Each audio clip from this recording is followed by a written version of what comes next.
अस्सलामुअलैकुम and welcome back again. कैसे हैं जी आप सब लोग? उम्मीद है कि सब खैरियत से होंगे, बिल्कुल ठीक ठाक होंगे। तो ये पार्ट वहीं से कंटिन्यू है जहाँ से कल ड्रॉप किया था। तो हम लोग निकल गए थे और यहाँ पर जो हम लोग एंटर हो चुके हैं बहरीन का जो कॉजवे है, जो सऊदी अरबिया से ब्रिज कनेक्टेड है। तो यहाँ पर आ गए थे, इसी के थ्रू बहरीन सऊदीया से कनेक्ट किया गया है और इसी के थ्रू जी हमारी जर्नी स्टार्ट होगी। अगर ये रोड नहीं होता तो हम लोग बाय रोड नहीं जा पाते सऊदीया। तो यहाँ पर जी सबसे पहले मैं एक चीज़ क्लियर कर दूँ, वो ये है कि जी सबसे पहले आपको वीज़ा लगवाना पड़ता है और हर बच्चे का, हर बंदे का एक प्राइस में वीज़ा लगता है। ऐसा नहीं है, डिफरेंट प्राइजेस है। आई थिंक 55 BD सबका जो है वो टूरिस्ट वीज़ा लगता है और उसमें आपकी मल्टीपल एंट्रीज़ होती हैं। लाइक आप साल में मल्टीपल बार्स आ जा सकते हो, दैट डिपेंड्स आपने कितनी बार आना जाना है। तो ये एक बहुत ही खूबसूरत सा ब्रिज है, ये समंदर के ऊपर बनाया गया है। It's very beautiful. I think ये 25 किलोमीटर है। आई थिंक मुझे सही से याद नहीं है, बट ये कुछ इतना ही फासला है और थोड़े से आधे पौने घंटे के बाद ये ख़त्म हो जाता है। ठीक है, तो ये बहुत ही खूबसूरत और बहुत प्रिटी सा ब्रिज बना हुआ है। अच्छा, यहाँ पर आपको ना डिफरेंट शेड्स नज़र आएंगे समंदर के। हर व्यू आपको बहुत ही खूबसूरत लगेगा और दिल करेगा कि थोड़ी देर के लिए यहाँ रुक जाए, बट आप बिल्कुल भी अपनी गाड़ी रोक नहीं सकते हैं। अच्छा, यहाँ पर कुछ चीज़ें हैं जो मैंने आप लोगों से को बतानी है। वो कुछ बातें इस तरह से हैं कि आपके पास जो आप टूल प्लाज़ा पे जैसे एंटर होते हो ना, तो वहाँ पर आपको एक चिट दी जाती है, वो आपने अपने पास रखनी है। वो ये होती है कि वो इस जर्नी की प्राइस है जो कि आई थिंक 2.5 BD होती है, आपने पे करना है। ठीक है, उसके बाद आप आगे जाते हो तो आप में पासपोर्ट्स वगैरह दिखाने होते हैं। बट यहाँ हमारे साथ बड़े मसले हुए हैं, बड़े बड़े मसले हुए हैं।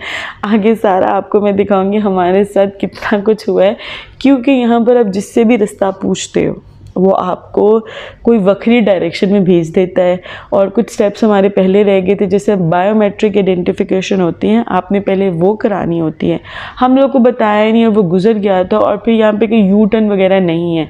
जब आप यू टर्न लेते हो ना तो वापस बाहर आ जाते हो कॉजवे से, और फिर आप मनामा जाओगे और फिर वापस घूम कर आओगे और फिर कॉजवे पे चढ़ोगे, फिर से आप पेमेंट दोगे। तो इस तरह के सीन्स यहाँ पे हमारे साथ हुए थे। तो अभी तो जी हम लोग पहले उस चेक पॉइंट पे पहुँचे हैं। Passports?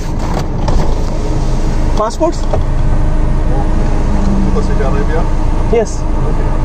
They are only diplomatic passport. Sorry? They are only diplomatic passport here. Here diplomatic passport. Only diplomatic. You go ahead of that. That way? That way. Yeah. You see this traffic light? This is straight. Not camera. Okay, sorry. You turn now, please, huh? No?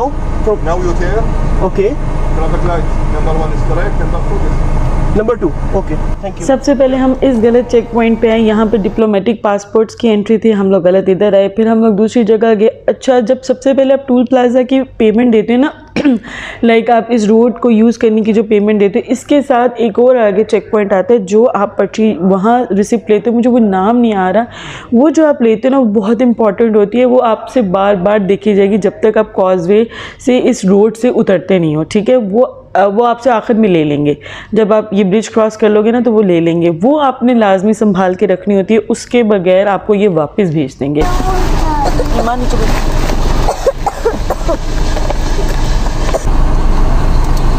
The immigration is right way? What? Immigration finger? India? Yes. Next passport. Next. Okay. Yeah. Right now? Right. Yes, अब मज़े की बात ये हुई कि biometric का वो point ढूंढते हम लोग यू टर्न लिया। मस्जिद आते हैं यहाँ पर, तो वहाँ से हमने यू टर्न लिया। तो हम लोग वापस इस ब्रिज से उतर गए, हम लोग वापस मनामा गए, फिर आए इस ब्रिज पर और फिर हम लोगों ने पेमेंट की और फिर से हमारी जर्नी स्टार्ट हुई। लाइक आप समझ लें घंटा तो हमारा यहीं पर ज़ाया हो गया था, घंटे से ज़्यादा आने जाने में। ठीक है जी, अब फिर से हमारी जर्नी स्टार्ट हुई है और यहाँ पर जी अब हम लोग अपने पासपोर्ट्स वगैरह दिखा रहे हैं। आगे फिर जाएंगे तो यहाँ पर ये आपके वीज़ास चेक करेंगे और साथ पासपोर्ट चेक करेंगे। फिर इस पॉइंट पर ये जो है ना आपका लगेज चेक करेंगे। इधर जो यूनिफॉर्म उन्होंने पहने होते हैं उस पर भी कैमरा होता है और उनके पास भी कैमरा होता है। ठीक है जी, सामने लगे यूनिफॉर्म पे भी कैमरा लगा होता है। यहाँ पर वो चेक करने के बाद आप जो हो वो क्लियर हो जाते हो। इससे पहले हम लोगों ने बायोमेट्रिक आइडेंटिफिकेशन भी करा ली थी, वहाँ पर हमें ठीक ठाक टाइम लगा, क्योंकि आप लोगों को पता है अरबी आराम से काम करते हैं, उन लोगों को किसी चीज़ से कोई लेना देना नहीं है कि आपको कितना टाइम लग रहा है। सो वहाँ हमें तकरीबन 1.25 घंटा तो वहाँ लग गया था। तो इस ब्रिज पर हम लोगों को तकरीबन 3 घंटे लगे। 1 घंटा 1-1.25 घंटा तो वैसे ही ज़ाया हो गया था आने जाने में, ठीक है।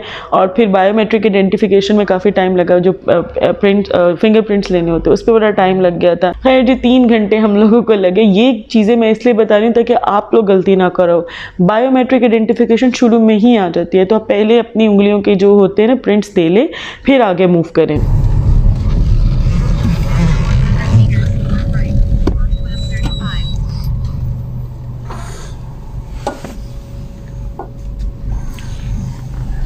चलो उतरो, इसको वॉशरूम का सामने लेडीज़ का।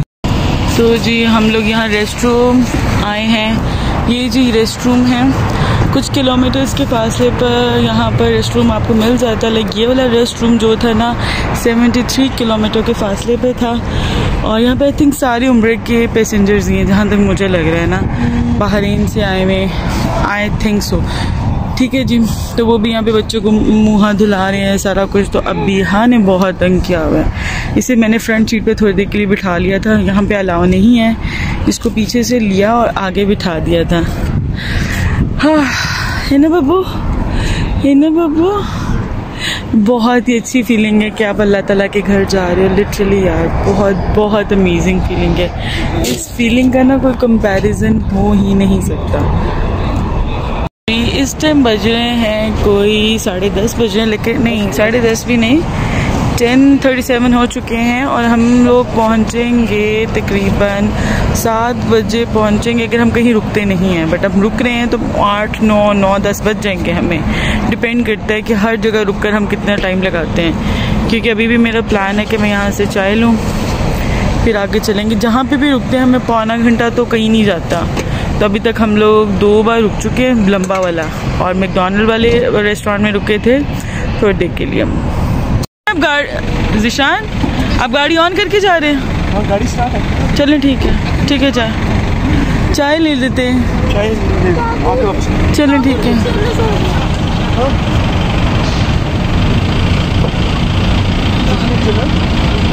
आप जैसे ब्रिज से उतरते हो तो आप सऊदीया एंटर हो जाते हो। सऊदीया माशाल्लाह बहुत बड़ा है।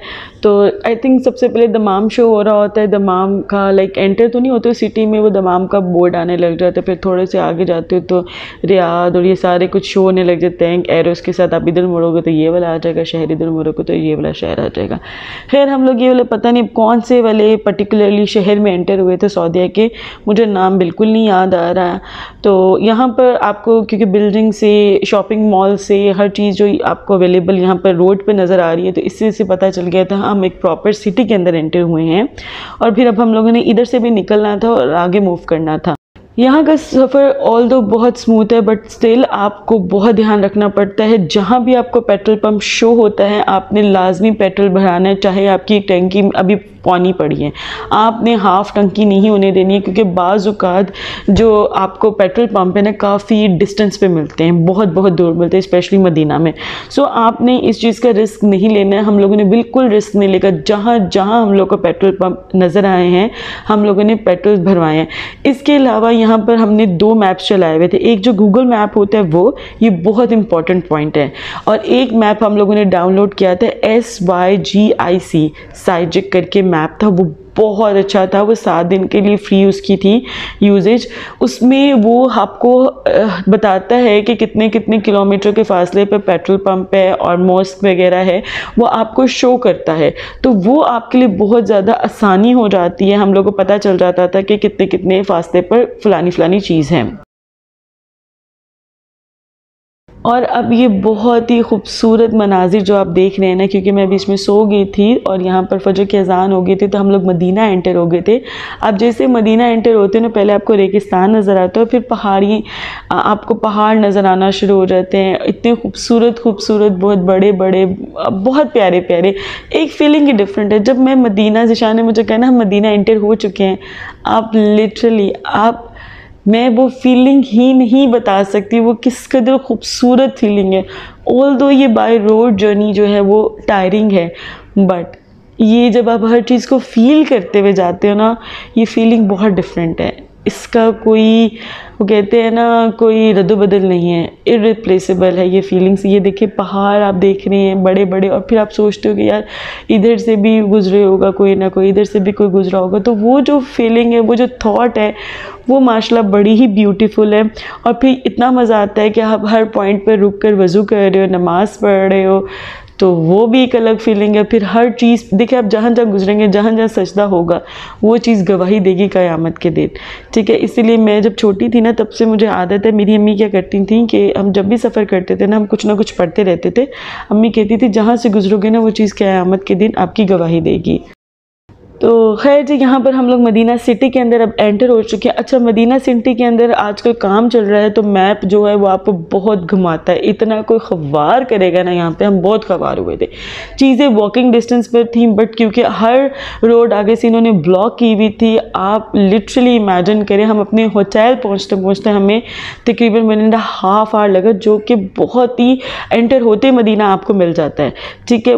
मस्जिद नबी के बिल्कुल पास था, ठीक है। और उसके लिए हम लोग इतना ख़वार हुए, बहुत मुश्किल से हमें जो है हमारा होटल मिला, और उसकी पार्किंग में हम लोग अब एंटर हुए। और यहाँ जब मैं एंटर हो रही थी ना, मुझे सुकून आया कि फ़ाइनली अब हम पहुँच गए हैं, क्योंकि मुझे ये था कि जल्दी जल्दी पहुँच जाएँ, बच्चों को चेंज करें और जिस काम के लिए आए हैं उस काम पे लग जाएं।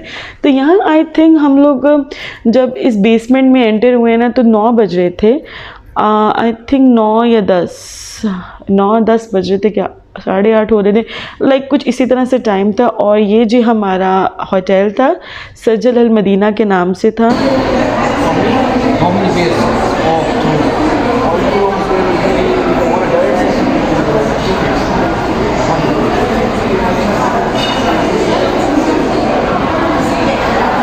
और ये बड़ा खूबसूरत सा होटल था। तो यहाँ पर जिशान अपनी रिजर्वेशन चेक कर रहे हैं। रिजर्वेशन वो बता रहे थे कि शायद 2 बजे से स्टार्ट हो रही है हमारी, बट जब उन्होंने देखा ना कि बच्चे हैं हमारे साथ, तो उन्होंने कहा कि आप यहाँ वेट नहीं करें, मुझे अच्छा नहीं लग रहा, आप डायरेक्ट चले जाएं, आपका स्वीट हम रेडी कर देते हैं, क्योंकि हम लोगों ने भी बुकिंग कराई हुई थी और मेरा देवर भी था मेरे साथ। तो उन्होंने कहा हम आपको स्वीट दे देते हैं, आप जल्द से जल्द जो है ना अपने रूम में चले जाएँ, बच्चों वगैरह को चेंज करें और अपनी खूबसूरत जर्नी स्टार्ट करें, यानी मस्जिद नबी की तरफ हम लोग जाएं। तो बस ये बहुत अच्छा उनका एक जो है जेस्चर था कि उन्होंने हमें फ़ौरन स्वीट हमारा रेडी कर दिया। हालांकि 2 बजे आई थिंक चेक इन होना था। खैर यहाँ पर हम लोग बस थोड़ी देर के लिए वेट कर रहे थे, क्योंकि उन लोगों ने हमसे टाइम मांगा था कि आप हमें 10-15 मिनट दें, तो फिर हम आपको जो है वो कार्ड दे देंगे, तो आप अपने रूम में एंटर हो सकते हो। तो तब तक जो है बिया फुल इंजॉय कर रही थी। और यहाँ पर जी फाइनली हमारा जो स्वीट है वो रेडी हो चुका था, और अब हम लोग एंट्री मार रहे थे इसके अंदर, और बच्चे आते ही खुश हो गए थे, क्योंकि बहुत ठंडा ठंडा से था। तो वो बच्चे आते ही था कि अब बस हम लोग मामा नहाएंगे, हम लोग को बहुत मज़ा आएगा, बहुत अच्छे रूम से, बच्चे बड़े खुश हो गए थे देखकर। तो ये पहले एंट्रेंस पे रूम था, जहाँ ये सिंगल बेड रखे हुए थे, 7 LCD थी। मैं प्रॉपर शूट नहीं कर सकी, क्योंकि अभी आप बहुत रोना शुरू हो गई थी एकदम से ना, तो उसको साथ साथ चुप भी करवा रही थी। तो बस कोशिश मैंने की कि अच्छे से आपको दिखा सकूं। और इसके अलावा ये अलग से रेस्ट रूम सा बना हुआ है, कॉमन रूम सा बना हुआ है, जहाँ केटल थी, पानी की बॉटल्स थी, टी वगैरह थी, और सामने से इस तरह से व्यू आपको नज़र आता है। बिल्कुल पास ही वॉकिंग डिस्टेंस पर मस्जिद नबी थी, बट आपको आगे दिखाऊंगी हमारे साथ कितना हम लोग ने खवारी की है यहाँ पर भी, तो आपको सब चीज़ें इंशाल्लाह आगे बताऊंगी। और ये वाला रूम जो था, ये हमारा रूम था। जो पहले रूम दिखाया वो देवर देवरानी का था। हम लोगों ने ये लिया था क्योंकि बच्चों ने भी सोना था, तो सिंगल बेड पे बच्चों ने धर्म धर्म गिरना था। तो ये मेरी जो है विंडो से व्यू है, मैं आपको दिखाती हूँ आगे। हुई ये ऑलमोस्ट सेम ही व्यूज़ थे। और ये टेबल था, उसके ऊपर LCD थी, कैबिनेट्स थे, इसके अलावा यहाँ वॉल्ट भी थी। अब मैं आपको वॉशरूम दिखाती हूँ। ये हमारा वॉशरूम था, दोनों वॉशरूम्स ऑलमोस्ट सेम थे। तो अभी मैं ये वाले वॉशरूम में एंटर हुई, जो दूसरा वाला था। तो यहाँ की मैंने क्लिप लिया नहीं पूरा, मैं वापस आ गई अपने वॉशरूम में, क्योंकि यहाँ निकल गया था। तो यहाँ पे मिरर है, हेयर ड्रायर है, शैम्पू, कंडीशनर थे, और जो होती हैं चीज़ें नॉर्मली आपको होटल में मिलती हैं वो थे। और ये टब है। इसके अलावा यहाँ पर जो है वो टावल्स थे। बहुत सोफिस्टिकेटेड सा और डिसेंट सा, अच्छा सा उन्होंने ऑर्गेनाइज़ किया हुआ था वॉशरूम था। इसके अलावा इनकी मैनेजमेंट भी अच्छी थी। लाइक ये एक कॉल पर आ जाते थे, क्योंकि हम लोगों के बाद जब आया ना देवर तो उसको अपना वॉशरूम थोड़ा सा गंदा लगा तो उन्होंने फ़ोन किया, तो फ़ौरन से पहले आ गए थे वो room clean like washroom clean करने के लिए। तो यहाँ पर जो सीट के साथ हम लोग यहाँ पर ढूंढ रहे थे कि कहाँ पर फ्रिज पड़ी है, तो वो मुझे नज़र नहीं थी आ रही, हालांकि सामने कैबिनेट भी पड़ी हुई थी, उसको नहीं मैंने खोला। बाकी मैं सारी जगह कैबिनेट्स खोलनी, इधर भी मैं कैबिनेट खोलूँगी आके कि शायद फ्रिज यहाँ पड़ी, हालांकि हर रूम में फ्रिज पड़ी हुई है, तो वो मैंने चेक ही नहीं की। और यहाँ पर ईमान इंट्रोड्यूस करा रही है कि यहाँ पर जी मम्मा चाय पियेंगी तो ये एक छोटा सा एरिया बनाया हुआ है। और ये रीजी फ्रिज फाइनली डिस्कवर हो गई थी, मेरे रूम में पड़ी हुई थी। तो बहुत ही कूजी सा ये रूम था, अल्हम्दुलिल्लाह बहुत अच्छा हमें रूम मिल गया था, बहुत अच्छा हमें स्वीट मिल गया था। और इसके अलावा यहाँ पर ये सेंटर्ड एयर कंडीशन था, जैसे कि आप लोगों को पता है टेम्परेचर आप एडजस्ट कर सकते हैं, बढ़ा कम सकते हैं, इवन बंद भी कर सकते हैं, आपकी अपनी मर्ज़ी होती है। तो यहाँ पर मैंने बच्चों को नहलाना शुरू कर दिया था बारी बारी, और नहला कर मैंने इनको आज़ाद छोड़ दिया था कि अब मेरी जान छोड़ो और मैं चेंज करूँ। फिर मैंने भी चेंज कर लिया था, बच्चों ने भी चेंज कर लिया था, और अब जो थी ना मैं बिल्कुल फाइनली मेंटली रिलैक्स हो गई थी कि अब ऐसे वैसे जो हाँ काम है ना वो मेरे हो चुके हैं। तो बस अब ज़िशान के मैंने कपड़े निकालने थे, तो यहाँ पर मैं ज़िशान के कपड़े निकाल रही हूँ, ट्राउज़र इनका निकाला है। वो कह रहे थे कि मैं आज थोप पहनूंगा, तो बस फिर मैंने थोप निकाल दी। इसके अलावा यहाँ पता नहीं मैं क्या ढूंढ रही थी, बैक एंड फ्रोथ जा रही थी, मुझे याद ही नहीं आ रहा मैं क्या ढूंढ रही थी।